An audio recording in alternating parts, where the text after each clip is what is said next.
Hey there, crypto dude or dudette. Welcome back to the channel. This is Crypto Nate from whynotcrypto.com. And in this video, what I want to cover is another cryptocurrency tracker. This one is altpocket.io. If you want to register with a free account, you can either click the link below to support the channel, or if you just want to go to the website and create an account, go ahead and do that there. But stay tuned because I'll be going over what all is entailed with altpocket.io coming at you next.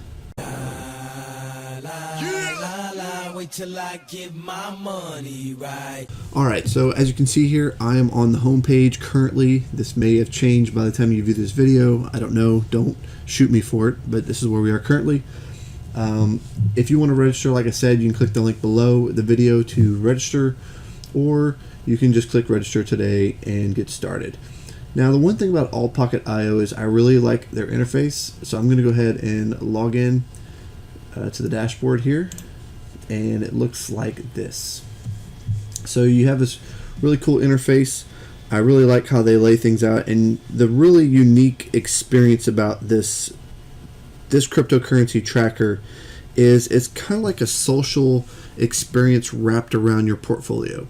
So you have a mix between like social engagement or ideas / portfolio tracking. So they give you badges. As you can see, you can earn badges for different things, and you can also gain achievements. So just a real quick, I'll flip over to the profile side, and this is what other people would see your profile if you had any kind of current investments that are going on, kind of where you sit, where you've invested in net worth. Now, the invested part is what you have currently invested. It's not how much you've actually started out with your portfolio. It's just the amount of money that you've invested in the current portfolio you have now. So if you made profits and you've reinvested those profits, then obviously that number shows up there. If people are impressed, they'll click on the button and another number shows up. Like I said, there are the badges that you can earn, and they can look at your active investments all the way down, and your sold investments, how much you sold them for, what kind of profits you made, and then if you have any balances currently, which would hold true for your active investments because you actually hold the coins. So anyways, that's what the profile looks like. I'm going to jump back over to the dashboard here. Alright, so like I said, it kind of has like the Facebook feel to it, because here in the middle you have basically just a feed of people posting things that they've either found interesting, or they want comments on, or they want polls. Who knows? You'll find all kind of stuff here, but it is interesting. And if people follow you or you follow them, you can easily just click on following to see the people that you follow and what they've posted, and then in yourself, whatever you've posted here, if there's any comments or whatnot, it'll all just be opened up here and you can look at all that. So that's kind of cool to kind of wrap the social experience around the portfolio. It's different, and it just kind of, I don't know, it feels like it just creates this, recognition, or kind of boosts people's ego, I guess, maybe a little, sort of. Nothing wrong with that. Like, if you want people to like your stuff, then by all means go ahead and do that. And then also the other thing is it allows you to see what other people are investing in. So like, for instance, TKLP here, I'll just click on their username and I can look at what they got going on. So it's a way for others that are maybe unsure about what to invest in. They can look at what other people are doing, not necessarily saying that's good advice. Make sure you always do your due diligence and look at your own situation, and not just blindly jump and follow somebody's trade recommendations. But anyways, you can look at this and see what they've done and whether or not you would want to follow some of the things that they're doing. So it's a unique and interesting concept. Now, to me, the only thing that I don't really like is how they display their data. It's very funky and you can't compact it. So this is a nice little graph here about what you're holding and the percentages on it. But if you go to the investment page and look at your investments, so you'll see here it's like just a bunch of giant squares. Like, there's no compacted view, and so you have to scroll for a really long time just to basically look at everything you have. Sold investments kind of falls under the same bracket with how it's displayed. However, the one thing I noticed with this is that if you purchase something, like it kind of shows you the currency pair that you purchased and what you sold in. So I purchased Bitcoin, sold Bitcoin. Well, some of these I actually purchased with USDT and then sold into Bitcoin, but it doesn't render that information on the trades. Like there's nowhere that shows a little US dollar tether anywhere. It's not really a big deal, but if you're trying to be accurate about things, I think that's kind of important. So the fact that there's no compact views just is kind of a bummer. Now, I do like that you can kind of enter in your own stuff here manually. I do like automatic stuff as well, but you can come in here and click the little plus and add your new investment, which would give you a little form here. You can select what token that you had. So right now, let's just put Bitcoin.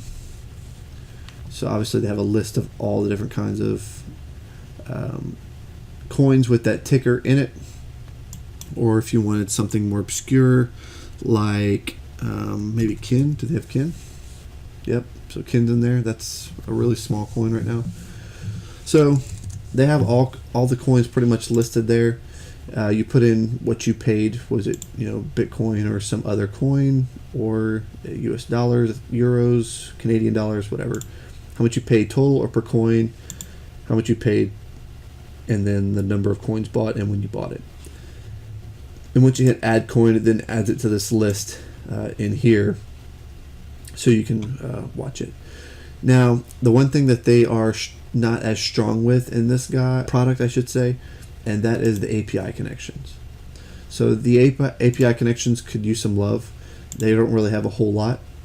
Like you see here, they have Poloniex, Bittrex, Coinbase, and then it's basically your Ethereum wallet, a nanopool for miner, either mine or NiceHash, which are all miners. So you don't have Binance, you don't have Liqui or CryptoBridge, or like there's no other exchanges here listed. So they could use a little bit more work there. However, just to be fair, they also are developing the Binance API in their new looking interface. So this is the interface that they'll be migrating to here shortly, and it looks like this. And from there, they say you should be able to add your Binance API in here for it to sync that automatically over. That's just some food for thought. I like where the project's headed. I like how it looks. There's a few little things obviously I wish that were better, but overall it's not a bad product. It does pretty well.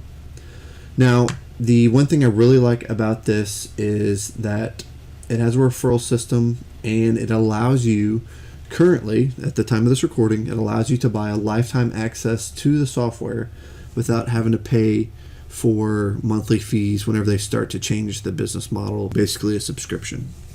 So if you want to get in, it's $150. It's called a donation. So you make your donation. Here's all the last people that have donated. And when you donate, you get a new icon over your name, which is the red ruby or a red diamond, whatever you want to call it.